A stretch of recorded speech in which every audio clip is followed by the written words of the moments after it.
날씨가 아주 매서운 추위입니다. 여러분 옷을 두껍게 입고 다니시기 바랍니다.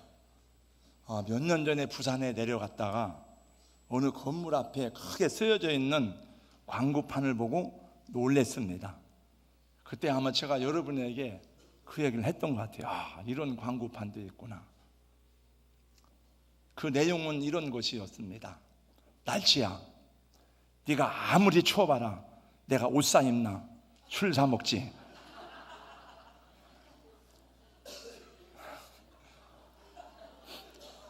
여러분 술 사 먹지 말고 옷 사 입으시기 바랍니다. 할렐루야.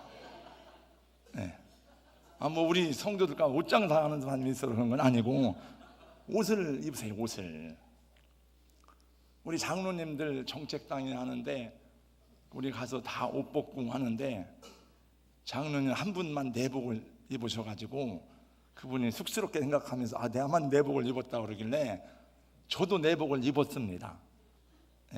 괜히 못 부린다고 이렇게 하다가 감기 걸리고 몸살 들지 말고 옷을 두껍게 입으시고 여러분 이 겨울을 잘 나시기를 주님의 이름으로 축원합니다.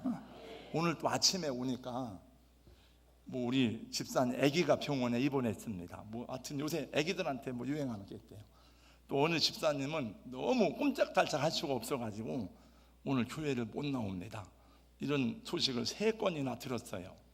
아무튼 지금 굉장히 감기, 몸살, 폐렴 이런 것들이 유행하니까 두껍게 껴입으시고 활동하기를 바랍니다. 세상에는 한 200여 개 이상의 나라가 있습니다. 나라마다 대통령이 있고 수상이나 집권자들이 있습니다. 그러나 가고 오는 세상에 정말 진실하고 능력 있고 진짜 훌륭한 지도자를 찾아보기는 어려워요. 여러분 정말 훌륭한 지도자가 있다면 왜 이렇게 세상이 소란스럽겠습니까? 세상의 왕들은 우리에게 좋은 혜택을 주기도 하지만은 사실 우리에게 막대한 부담을 지우는 것이 왕입니다. 이스라엘은 본래 왕이 없는 나라예요. 하나님이 왕입니다. 하나님이 왕인데 어느 날 이스라엘 백성들이 하나님의 종인 사무엘한테 와서 막 떼거지를 썼습니다. 우리도 왕을 달라, 왕을. 우리도 왕을 세워주세요. 하나님이 사무엘에게 말씀했습니다. 그들이 왕을 요구하는 것은 너를 싫어서 그런 게 아니고 나를 버립니다. 내가 싫어서, 하나님이 싫어서 왕을 달라고 하는 거야. 왕을 세워줘라. 그러면서 하나님이 말씀하시기를 그 왕이 너희 아들들을 데려다가 칼과 창을 만들어 가지고 전쟁터로 끌고 갈 것이다. 너희 딸들을 데려다가 음식 만드는 자로 삼을 것이다. 너희 밭에서 나는 좋은 식물들은 왕이 다 가져갈 것이다. 그러면서 하나님이 말씀하세요. 그리고 사무엘상 8장 18절 말씀해 보니까 그날에 너희가 너희 택한 왕으로 인해서 내게 부르짖을지라도 내가 응답하지 아니할 거야. 한번 왕을 한번 섬겨봐라 그래요. 왕의 줄 고통에 대해서 경고하는 것입니다. 누군가를 왕으로 세우면 이런 대가를 치루어야 한다 하는 것입니다. 실제로 많은 나라의 집권자들이 백성들의 고열을 빨아먹고 김일성, 김정은이, 김정일, 아프리카 지도자들 오늘날 우리들도 대통령이 있지만은 대통령들이 나 위해서 죽으라면 죽겠습니까? 국민들은 열심히 일해가지고 세금을 내야 되고 기업들은 정치자금을 내야 되고 정치자금을 안 내면은 기업을 하기가 어렵고 그래서 기업이 살기 위해 정치자금을 냈더니 정권이 바뀌니까 다 감옥에 가고 어제도 지난 우리 장로님 한 분이 세금을 얼마나 걷는지 지금 미국 순 계속 자영업자들 세금 걷는 그 얘기를 계속 얘기하시더라고요. 굉장히 지금 어렵다 자영업자들이. 그래요.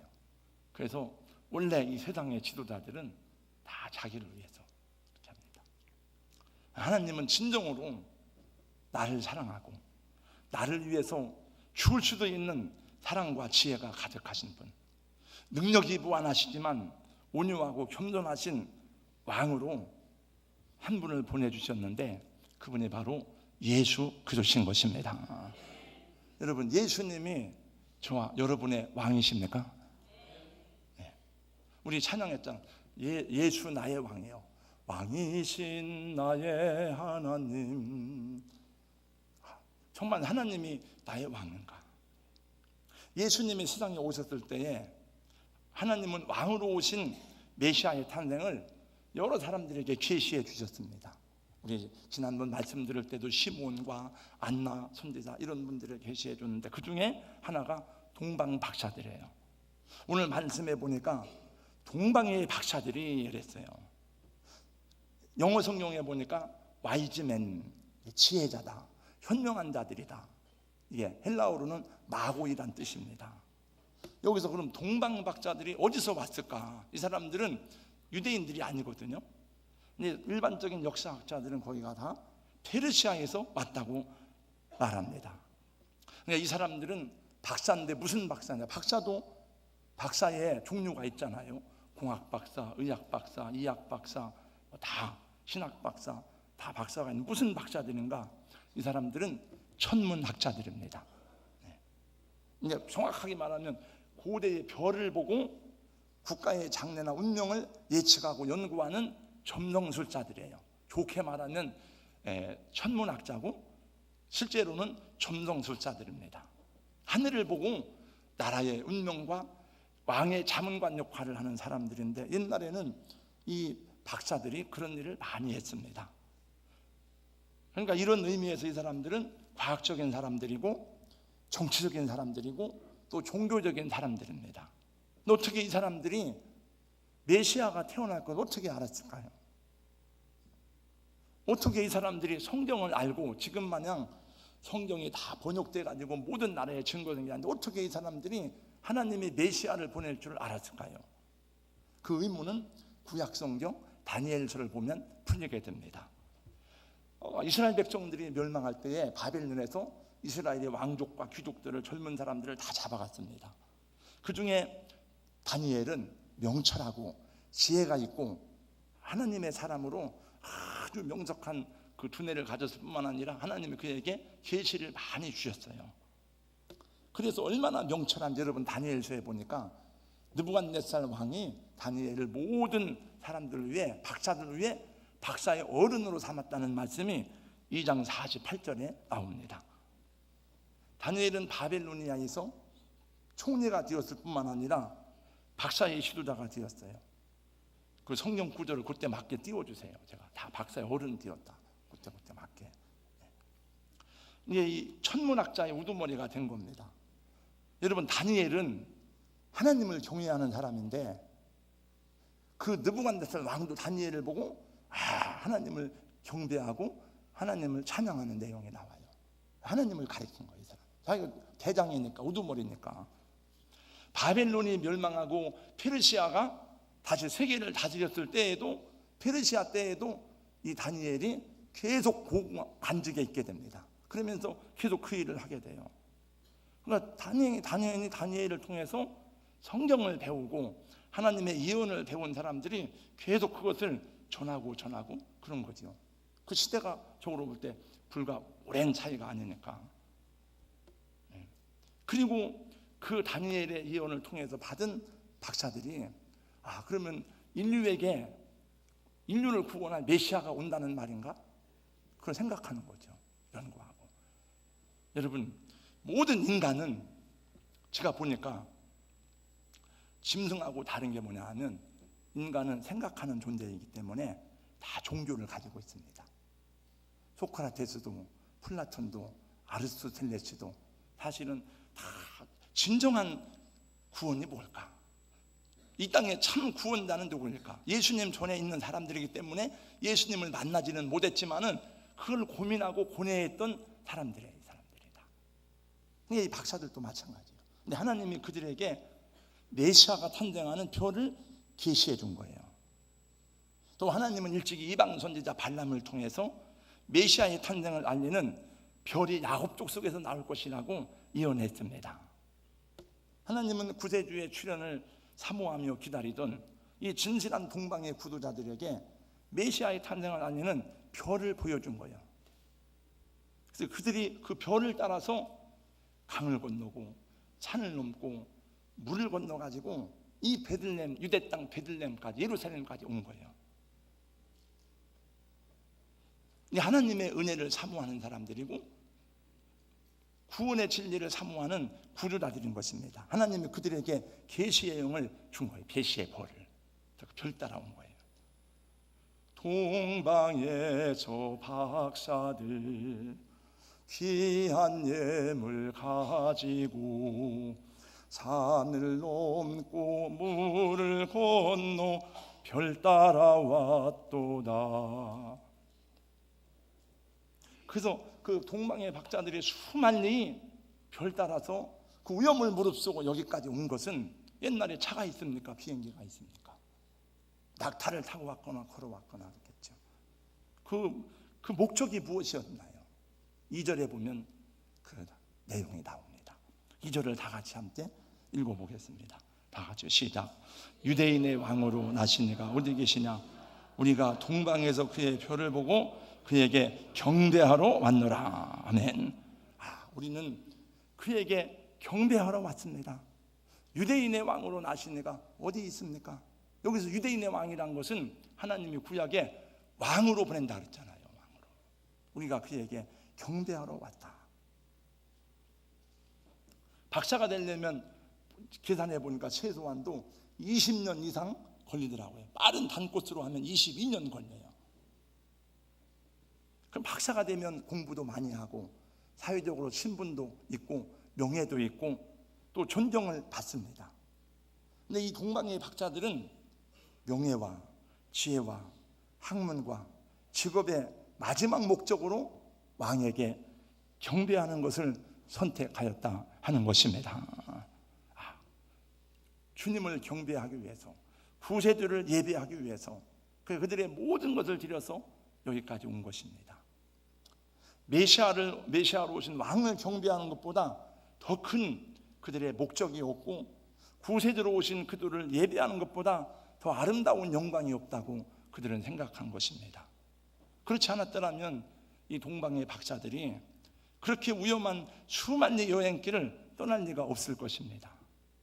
하나님의 계시, 하나님의 은총에 대한 가장 귀한 응답이 뭐냐? 하나님이 저와 여러분에게 베풀어 주신 그 은혜의 가장 귀한 응답이 뭐냐? 그것은 예배입니다. 11절 말씀 보세요.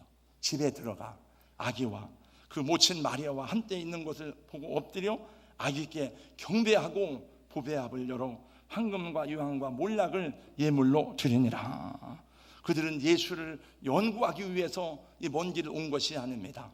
그들은 예수를 알아보기 위해서 온 것이 아니었습니다. 그들은 왕으로 구원자로 오신 예수를 경배하기 위해서 산을 넘고 강을 건너서 유대 땅 베들레헴까지 찾아온 것입니다. 그들은 별을 향해 경배하지 않았습니다. 그들은 예수님의 어머니 마리아를 보고 경배하지 않았습니다. 그들은 다만 구세주로 오신 왕이신 아기 예수께 경배하였습니다. 우리 사랑하는 성도 여러분, 우리 삶의 최고 목적은 하나님을 예배하는 것입니다. 우리 여러분이 가진 학문과 기술과 직업과 여러분이 가진 모든 명예의 목적을 주님을 예배하고 주님을 증거하는 것이 되어야 하는 줄로 믿습니다. 노동자는 노동자로서, 학교 선생님은 학교 선생님으로서, 어머니는 어머니로서, 학생은 학생으로서, 음악하는 사람은 그 음악으로서, 그의 직업이 무엇이든지, 그의 나이가 무엇이든지, 그의 전공이 무엇이든지 그들을 예배하고 그들을 증거하는 것이 우리 인생 최고의 목적이 되어야 하는 줄로 믿습니다. 여러분, 우리의 창조자 되시고 구원자 되신, 우리의 생명의 주가 되신 하나님 아버지를 예배하지 않고 그 하나님을 알지 못하는 사람이 백만장자가 된다 한들 그게 무슨 소용이 있습니까? 하나님을 모르는데. 우리 아들이 박사학위를 받고 세계적인 미국에서 유명한 학자가 된다 한들 지 부모를 못 알아본다면, 지 어머니 아버지를 버리고 저 혼자 똥똥거리고 산다면 무슨 의미가 있겠습니까? 의미가 없는 거죠. 세계적인 부호가 되고 세계적인 예술가가 된다 한들 자기 존재의 근원인 하나님 아버지를 모르는데 의미가 없는 거죠.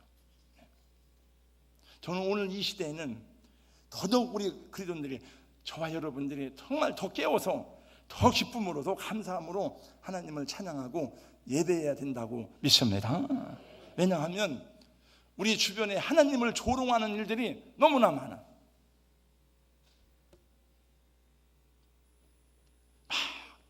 TV에 텔레비전 틀으면 맨 귀신 얘기만 나오고요, 자살한 귀신들의 모임, 자기 전생 얘기가 나오고 이런 얘기가 나오고, 온 동네가 다니다 보면 이쪽 동은 적지만은 유천농구 쪽에 하니까 점집이 막 그렇게 무당집이 많아요. 여러분, 한 10년 사이에 얼마 전에 발표한 건데 10년 사이에 무당이 100만 명이 50%가 늘었답니다. 100% 100만 명이 넘는데,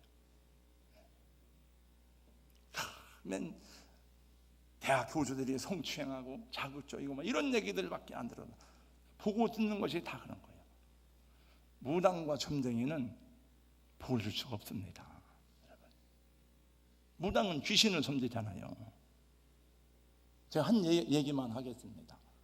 죽어가는 동생을 살린 언니의 사랑이란 그 메일을 받았어요. 우리나라가 이렇게 추운데 바람이 불면 더 춥잖아요. 몽골은 얼마나 추울까요? 우리 신돈유산 여기 있지만 몽골은 그 추위는 항상 영하 40도 이렇게 붙어. 그리고 바람이 불어, 많이 불어요. 몽골 울란바타르에서 한 1400km 떨어진 한 시골 마을에 6살 된 흰거루 쫄과 8살 된 나랑쫄이라는 자매가 이웃 마을에 일하러 부모님이 안 돌아오니까 저녁에 부모님을 찾아 나갔어요. 어린 자매는 영하 40도의 살인적인 추위에 길을 잃어버렸습니다. 흰거루 쫄의 언니인 나랑쫄은 자기 옷을 벗어가지고 동생을 다 싸줬어요. 속옷만 입고 있다가 집에 엄마 아버지가 돌아와 보니까 애들이 없는 거예요. 그래가지고 막 신고를 해가지고 구조대와 함께 애들을 찾아 나서가지고 아침에 애들을 찾았는데 그 언니는 싸늘하게 얼어 죽었고, 그 언니 품에 있던 동생 나랑쫄은, 흰거루 쫄은 동상이 있는 거예요. 다 숨을 쉬는데 200km가 넘는 데를 가가지고, 몽골 가봐서 알잖아요. 우리 장로님들, 집사님들 수백 킬로 달려도 동네가 안 나와요. 가서 보니까 다 다리 자르고 손을 잘랐어요. 그리고 치료를 받고 집에 돌아왔는데 그 동네 무당이 저주받아서 그렇다고 우리 동네 애군이 꼈으니까 쫓아나오니까 동네 사람들이 다 그 말을 듣고 쫓아냈어요. 이 집을 갈 데가 없으니까 울란바타르 그 산동네에다가 조그맣게 게르를 줘가지고 어렵게 사는데 구호품을 보내달라는 편지가 메일로 저한테 왔어요. 울란바타르 가보면 알지만 다 그 산동네에 그런 게르들이 많아요. 몽골에도 무당들이 많습니다. 여러분. 네. 북한에도 무당들이 많아요. 북한에도 점쟁이들이. 그 무당 점쟁이는 어디 가나 다 있고 미국도 많습니다. 제가 몽골 선교 갔을 때 같이 가신 분 알 거예요 아마. 첫 번째 갔을 때 뭐 밤중에 막 소리가 나는 둥두둥 둥둥둥둥 막 그래. 무슨 소리 했더니 그 무당 굿하는 소리야. 밤새 막 그냥 그래요. 밤새. 무당들을 잡아들여야지. 그 무당들을 추방해야지. 왜 구호품 주고 자기 나라 잘 살게 하고 돈도 갖다 주고 하는 선교사들을 추방해요. 왜? 그러니까 나라가 안 되죠. 우리 선교사님 있으니까 알지만 우리 갔을 때 그러더라고요. 조심해 조심해. 왜냐하면 가만히 서 있으면 와서 그냥 주머니 손 넣고 지갑 빼가고 막 그렇게 해요. 얼마나 못 사는지 몰라. 그 넓은 땅덩어리에서 300만밖에 안 되는 데인 거야. 계시록 말씀해 보니까 마지막 때 계시록 18장 2절 말씀해 보면은요, 이 말세에는 이 세상에 각종 더러운 영이 모이는 귀신의 초소가 되었다 그랬어요. 그래서 이 종말이 가까울수록 추하고 더럽고 고통스러운 세상이 될 것임을 예언하고 있는데, 이 시대가 그런 때가 아닌가 싶어요. 그러니까 예수님인 우리가 정말 하나님 보시기에 우리 깨워서 기도하며 기쁨으로 주님을 찬양해야 되는 줄로 믿습니다. 예수님 말씀했습니다. 아버지께 참되게 예배하는 자들은 영과 진리로 예배할 때가 오나니 곧 이때라. 아버지께서는 자기에게 이렇게 예배하는 자들을 찾으시느니라. 우리 구원받은 성도들이 지켜야 될 가장 중요한 가치가 무엇인가요? 그거는 하나님을 영원롭게 하는 예배예요. 우리가 혹시 선교를 못 하더라도 능력이 없으면 못 하는 거죠. 우리가 혹시 봉사의 사역을 못 할지라도 하나님께 드리는 예배만큼은 빼앗기지 않아야 될 줄로 믿습니다. 예배는 돈이 없어도 드릴 수 있잖아요. 예배는 능력이 없어도 드릴 수 있잖아요. 예배는 이 예배당이 없다 할지라도 모여서 하나님께 기쁨으로 예배 드릴 수 있잖아요. 오늘날은 과거보다 예배가 많이 줄어들었어요. 주일학교 오후 예배가 다 없어졌습니다. 주일 저녁 예배도 점점 없어지고 있습니다. 금요 기도회도 없어지고 있습니다. 초대교회의 가장 주된 특징이 뭡니까? 모이기를 힘썼다는 거예요. 모이기를. 제가 언젠가 이렇게 세들백 국제 컨퍼런스를 하고, 제가 미국 가서 세들백 교회도 가봤잖아요. 이렇게 미국 오랜 목사. 교인이 많은 하루 6번 예배를 드려요. 지금도 그 목사님이 찬양하는지 모르지만 닉 무초 목사가 찬양 리더예요. 다 이렇게 하고. 그리고 봉사자들이 6번 봉사라는 거예요. 예배를 드릴 때. 중요한 것은 4번째, 5번째, 6번째 예배를 드려도 언제나 처음 예배를 드리는 것처럼, 처음 설교하는 것처럼 조금 더 지루하거나 피곤한 감정을 표현하지 않는다는 거예요. 왜? 하나님께 예배를 드리니까. 여러분, 노아의 축복이 어디 있습니까? 노아가 방주에서 나와서 첫 번째 정결한 짐승을 가지고 하나님께 예배했어요. 그러니까 성경이니까 여호와께서 향기를 흠양하시고. 아브라함의 축복이 어디 있습니까? 아브라함은 가는 곳마다 제단을 쌓습니다. 그리고 마지막에는 자기 아들도 하나님 앞에 드리는 예배를 드려요. 여호와 이레의 축복을 받았어요. 사무엘상 7장 9절 말씀에 보니까 사무엘이 그 백성과 온전한 번제를 여호와께 드리고, 그래서 빼앗겼던 영토와 주권과 평화를 찾았어요. 에벤네셀의 복을 받았어요. 성경은 예배에 실패한 사람들의 얘기가 많이 나옵니다. 가인 예배 실패자입니다. 나답과 아비후 예배 실패자입니다. 훔니와 비느하스 예배 실패자입니다. 사울 예배 실패자입니다. 말라기 시대 이스라엘 백성들 예배 실패자입니다. 예배를 무가치하게 여겼어요. 훔니와 비느하스는 예배를 무가치하게 여기다가 예배를 방해하다가 이런 저주를 받았어요. 하나님이 이렇게 말씀합니다. 그 아버지에게 나를 존중히 여기는 자를 내가 존중히 여기고 나를 멸시하는 자를 내가 경멸하리라. 하나님도 인격이에요. 하나님도. 본문에 나오는 제사장들을 보세요. 서기관들 보세요. 하나님 말씀 가르치고 연구하지만 메시아가 오셨다는 말을 듣고 그들이 감격합니까? 그들이 흥분합니까? 메시아가 오셨다고? 그래야 해야 될 거 아니에요. 근데 아무렇지도 않아요. 헤롯 왕이 놀랬어. 헤롯 왕은 왜 놀랬느냐? 헤롯은 본래 유대인이 아니에요. 지가 왕인데 왕이 났다고 하니까 야, 큰일 났다. 어디서 왕이 나느냐 물어봤어요. 세상들한테. 베들레헴에서 난다고 예언되어졌습니다. 그러니까 박사들 물어가지고 찾아가죠. 나도 가서 경배하기 원하니까 어딘가 알려주라. 그게 뭡니까? 가짜예요. 헤롯은 죽이려고 지금 하는 거예요. 하나님이 동방 박사들에게 가르쳐줘요. 다른 길로 가라. 나중에 경배하고. 우리가 목사라는 이름을 가져도 정말 하나님에 대한 감격과 사랑과 하나님을 예배하는 진실한 마음이 없다면은 뭐 이름만 목사지 똑같은 사람이죠. 저도 늘 저를 돌아보고 저를 쳐다보고 이게 내가 직업적이 되면 안 되지, 이런 생각을 하게 됩니다. 이 사람들은 세상의 예수에 대해서 동방박자들은 무엇이라고 말하든지 어떻게 반응한 어떤 생각을 하든지 자기들에 대해서 어떤 판단을 하든지 아무 상관이 없어. 왜? 이미 자기들의 목적이 결정되었기 때문에 그 예수님께 경배하는 것은 그들은 최고의 가치로 여겼습니다. 나는 그에게 경배하러 왔노라. 나는 예배자입니다. 저는 예배를 위해서 기도를 많이 합니다.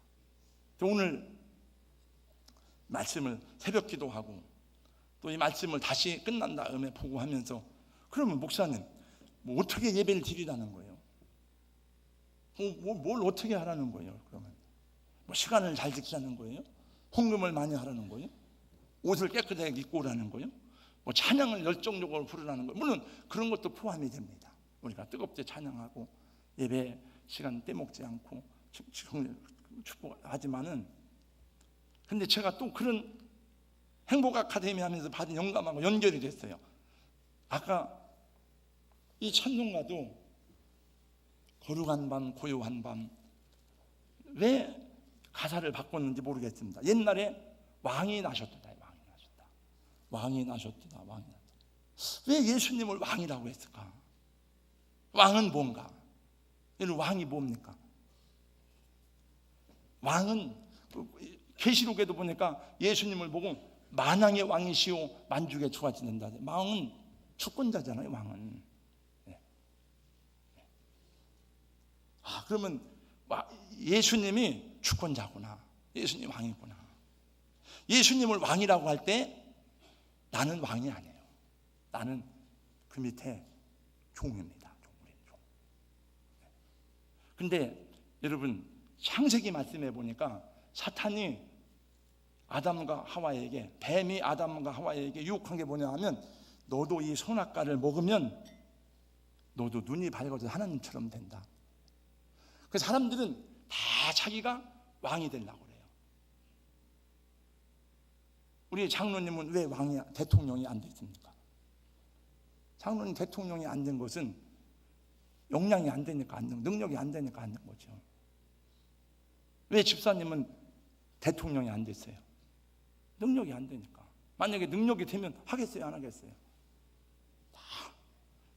사람들은 비록 왕은 안 됐지만은 다 자기를 하나님인 줄 알아요. 그래서 얘기해 보면은 다 자기 얘기야. 자기가 오라. 다 자기 말. 자기가 그걸 모른다는 것을 잘 몰라요.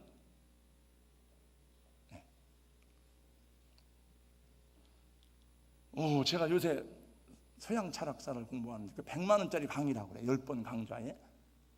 그래서 한번 내가 머리도 안 좋고 골치 아프게 왜 그런 것까지 공부해야 되나. 우리 목회자 셀에서 결정을 해서 한남대 철학교에서 데려다가 인문학 공부를 하는데, 그래서 열심히 소크라테스 배우고 플라톤 배우고 다음 주에 아리스토텔 배울 차례예요. 이제 8번 배웠어요. 2번 남았어요. 100만 원짜리 강좌인데 목사님들이 많이 깎아줘요. 그 소크라테스를 배우긴 배웠지만은, 그 옛날에 조금 들었지만, 왜 소크라테스가 그렇게 말했는가, 그런 거를 이제 그냥 또 구체적으로 배우게 됐는데, 소크라테스가 너 자신을 알라. 그 중에 한 가지가 뭐냐 하면, 촛불 들고 네가 모르고 있다는 것을 좀 알아라 이거예요. 이 우주에 대해서, 진리에 대해, 정의에 대해서 네가 아무것도 잘 모르고 있다는 것을 알아라. 그래서 대낮에 촛불 들고 다니면서 너 자신을 좀 알아라. 사람들에게 만약에 집사님한테 집사님 자신을 좀 아세요, 그러면 괜히 욕먹겠죠. 우리는 잘 몰라. 모르는 게 많아. 내가 아는 것도 많이 있지만 모르는 게 너무 많은데, 그러나 사람들은 다 침튀고 내가 옳다는 거예요. 내가 하나님이라는 거예요. 예수 믿는 사람은 주인이 바뀌어야 됩니다. 예수님이 왕이 돼야 되는 거예요. 할렐루야. 그게 복이고 평안합니다. 나는 창조주가 아니에요. 난 하나님이 아니에요. 우리 맨날 하잖아요. 예수 나의 왕이요. 뭐 계속 예수 나의 왕이라고 해놓고 지가 왕이에요. 지가 목사가, 교회 목사가 자기가 왕이에요. 그래서 저도 고민합니다. 하나님, 기도 그렇게 했지만 내가 나이가 들고 또 내 목회도 하지만 이렇게 굳어질 게 아니고 계속 나를 내려놓고 하나님의 뜻이 무언가를 생각해야 돼. 이런 고민을 하면서 살아가고, 그 마음 주신 게 감사해요. 하나님한테. 우리 장로님들도 또 그런 마음을 가지고 기도하며 살아야죠. 교회 장로니까 어떤 일을 결정하는 고난이 더 많아질수록 주님, 내 생각을 내려놓고 주님의 뜻이 무엇일까요? 생각하며 살아가야 되고, 내가 아버지지만, 내가 어머니지만 자녀들에 대해서도 하나님, 어떻게 하나님 뜻대로 살아갈 수 있을까요? 하나님이 내 위에 더 높으시니까 물어보는 거죠. 그래서 예배를 잘 드린다, 예배자가 된다는 것은 주인을 바꿔야 되는구나. 우린 타락한 인간이었는데 우리를 구원하시고 거듭나게 하시고 새 생명 주셨으니까 그게 평생의 작업이에요. 그게 평생의 작업. 우리 다 하나님 앞에 진실한 예배자가 될 수 있기를 예수님 이름으로 축원합니다. 2017년 성탄절이 남의 예수 믿지 말고, 남의 성탄절 하지 말고, 남의 십자가로 믿지 말고, 나의 왕, 나의 하나님, 나의 성탄절, 나의 구세주로 만나는 은혜가 있기를 주님의 이름으로 축원합니다. 거룩하신 우리 하나님, 내가 하나님이 아닌 것을 알게 하여 주시옵시고, 나는 하나님의 피조물인 것을 알게 하여 주시옵소서. 뱀의 유혹을 받아서 하나님이 금하신 선악과를 따먹음으로 하나님과 관계가 단절되고 파괴되어서 타락하고 저주받아 죽을 수밖에 없는 이 불쌍하고 어리석은 인생을 구원하시려고 우리 하나님께서 인간의 몸을 입고 이 땅에 왕으로 오셨는데, 그분이 예수 그리스도 나의 주님이시고, 우리는 늘 모일 때마다 찬양합니다. 예수 나의 왕이요, 이곳에 오셔서 찬양하면서도 때때로 내가 하나님인 것이냐, 내가 결정해야 옳고, 내가 말하는 것이 옳고, 또 내가 행하는 것이 최선인 것처럼 생각하는 저희들입니다. 주님 긍휼히 여기시고 더 많이 주님께 맡겨드리고 주님의 뜻대로 살아갈 수 있도록 은혜를 더하여 주시옵소서. 우리 성도들 구원받았지만 하나님의 자녀가 되었고 영생을 얻은 주님의 백성이 되었지만 아직도 우리는 이 싸움을 싸워가고 있습니다. 점점 더 변화되고 거룩하고 새로운 모습들로 성화될 수 있도록 복내려 주시옵소서. 예수님 이름으로 기도하옵나이다. 아멘.